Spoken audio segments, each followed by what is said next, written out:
ہم کریں گے ہر مظلوم کی حمایت۔ السلام علیکم، میں ہوں حرین فاطمہ اور آپ دیکھ رہے ہیں حمایتی نیوز HD چینل۔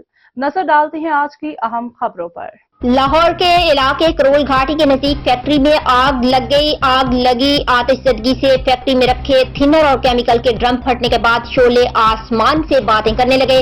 ریسکیو کے مطابق لاہور میں رنگ روڈ کے قریب کرول گھاٹی میں واقع ایک پینٹ فیکٹری میں رات گئے آگ بھڑک اٹھی، جس نے دیکھتے ہی دیکھتے پوری فیکٹری کو اپنی لپیٹ میں لے لیا۔ ریسکیو 1122 کی 10 سے 12 گاڑیاں آگ بجھانے کے عمل میں مصروف ہیں۔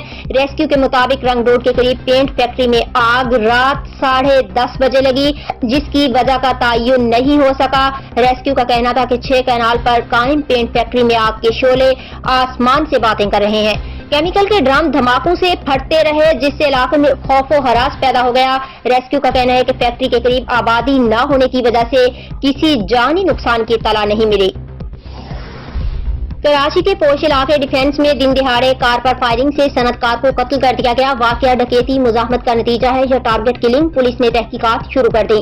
پولیس کے مطابق کراچی کے علاقے ڈیفنس کی سڑک پر کار سوار شخص کو گھر کی جانب آتے ہوئے فائرنگ کا نشانہ بنایا گیا۔ فائرنگ ہوتے ہی ڈرائیور توازن برقرار نہ رکھ سکا اور کار سڑک پر بائیں جانب کھڑے ٹرک سے جا ٹکرائی۔ پولیس کے مطابق لواحقین نے پولیس کو بتایا کہ مقتول بینک سے رقم نکال کر گھر کی جانب آ رہا تھا کہ راستے میں نشانہ بنایا گیا۔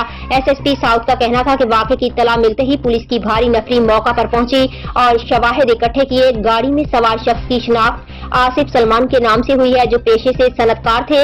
پولیس حکام کا کہنا ہے کہ واقعہ ٹارگٹ کلنگ ہے یا لوٹ مار کے دوران مزاحمت کا نتیجہ۔ اس حوالے سے تحقیقات شروع کر دی گئی ہیں۔ وفاقی حکومت کی جانب سے اگلے ہفتے بجٹ پارلیمان میں پیش کیے جانے کا امکان، لیکن ابھی تک قومی اقتصادی کونسل تشکیل نہیں دی جا سکی ہے۔ پارلیمان میں بجٹ پیش کرنے سے پہلے قومی اقتصادی کونسل کا اجلاس منعقد ہونا ضروری ہے، جس میں بجٹ کے خدوخال کی منظوری دی جاتی ہے۔ اس کے بعد بجٹ سروے میں لانچ کیا جاتا ہے۔ وفاقی بجٹ کس تاریخ کو پیش کیا جائے گا، حتمی فیصلہ ہونا باقی ہے۔ وزیر اعظم شہباز شریف کا دورہ چین 8 جون تک جاری رہے گا۔ موجودہ صورتحال کے پیش نظر وفاقی بجٹ کے 12 جون کو پیش کیے جانے کا امکان ہے۔